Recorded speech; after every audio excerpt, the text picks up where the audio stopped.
We love nothing more here on CoastLife than to have an author to come in, tell us about their book, especially when we have local authors, and that's what we have today. We have Jim Loveless joining us right now with his book, and you guys can take a look at this right here. His book is Avoiding Muddy Foxholes, a story of an American bombardier. And Jim, first of all, who is this book based on? The book's based on my father, and it's actually based on a promise I made to him over 50 years ago. Wow. For Father's Day, I told him that I would never let his story be forgotten, and that is the result. Now, once you made that promise, did you sit down with him and interview him? Is it just the stories he had told you over time? How did this go? Basically, that's correct. He was a big golfer, and I used to caddy for him. And on Saturday mornings, he would come in at 6 o'clock in the morning, and he would nudge me, and he says, "Playing golf today, you want a story? Caddy for me." So I pretty much, over those years, I picked up things, and he was a modest man, so he really he never had any psychological problems with talking about his story, but he just figured that it was a job he had to do.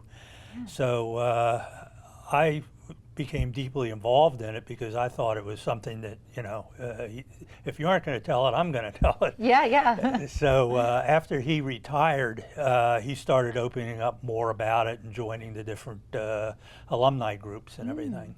So I picked up on a lot of that, but my career as an electrical estimator, which I followed in my father's footsteps and my grandfather's and my uncle's, that basically kept me from doing any kind of serious writing. Sure. So the day after I retired in 2020 was when I actually in earnest sat down, gathered up the information, and started writing, and then it took me 2.5 years. Wow, and what an incredible love letter to your family's legacy and the way that you've followed in your family's footsteps, and a great way to keep your father's story alive, like you said, like you promised. Yeah. So first of all, you said you were talking to some young people about the word bombardier. Can you explain that word, so in case anybody at home doesn't know what it is? Bombardier is the guy that back during World War II, he flew in the nose of the plane. He flew in a B-17. He had what they called the glass bubble in front of him. He had the Norden bomb site, which was top secret at that time. And one of the things that kind of made him a little nervous when he became a bombardier, he had to pledge an oath that he had to protect it with his life. And amazingly, through the entire war, from what I've read, the bomb site has never been discovered by the Germans. Much as they tried, they never was able to get one. But he's the one that takes over the plane when they get to the target through the Norden bomb site and the autopilot, locates the target and drops the bombs. Wow. Yeah, that's a lot. Plus he protects the front of the airplane. Yeah. That's right. I mean, you're just right out there.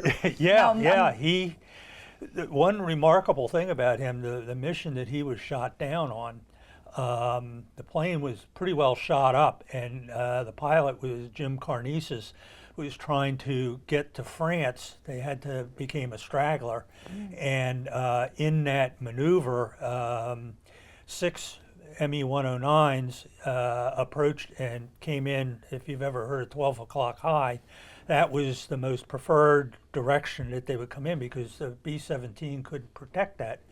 And unfortunately, they came in 12 o'clock low, which was even more vulnerable. And during that whole thing, I think they made 4 passes. He shot down 5 planes in that sequence until he ran out of ammunition. Wow. And that last pass, unfortunately, did them in. I can't even imagine what it's like being in the plane, firing. You're taking care of some of them, and then you're just like, well, I'm out of ammo, and there's more planes coming. Unfortunately, he didn't have much time to think about that because no sooner than the other plane came in, there was an oxygen bottle behind the pilot, and a 20 millimeter shell hit that and set the rear of the plane on fire. Unfortunately, the 5 in the rear of the plane did not make it. They were probably killed almost instantly. The plane crashed in a town in France called La Chapigny. And to this day, they commemorate September 6, 1943, as they commemorate it. They made a memorial. I mean, I went over on the 75th anniversary, and they treated me like I was a hero. Wow. And my whole family was, all of us were there. That's incredible. Yeah. So, Avoiding Muddy Foxholes. You've won Author of the Year, History, Nonfiction. You've been a part of the Neil Haley podcast. And like we mentioned earlier, you're going to have this all featured in Times Square in New York City on January 31st. What are you most excited for readers to get out of this and your family story? Well, I'm really just to see what people like my father, the greatest generation, what made them the greatest generation. And this is just one little story of probably millions of stories that came out of World War II. And if they can just take, this and use it as an example to remember and thank them. I do a lot of work with the memorial down in Ocean Pines, the Veterans Memorial, and I love talking with the veterans down there.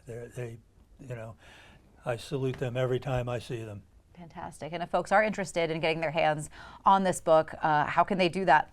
Well, they can go to my website, jimloveless.com, www.jimloveless.com. They can also find it on Amazon, Goodreads, Barnes & Nobles. It's all on their websites. Fantastic. Well, Jim Loveless, author of Avoiding Muddy Foxholes, just incredible stories that are going to be encompassed in this book. Thank you so much for being here today on CoastLife. Thank you very much for having me. Of course. And we do have more CoastLife coming your way when we get back.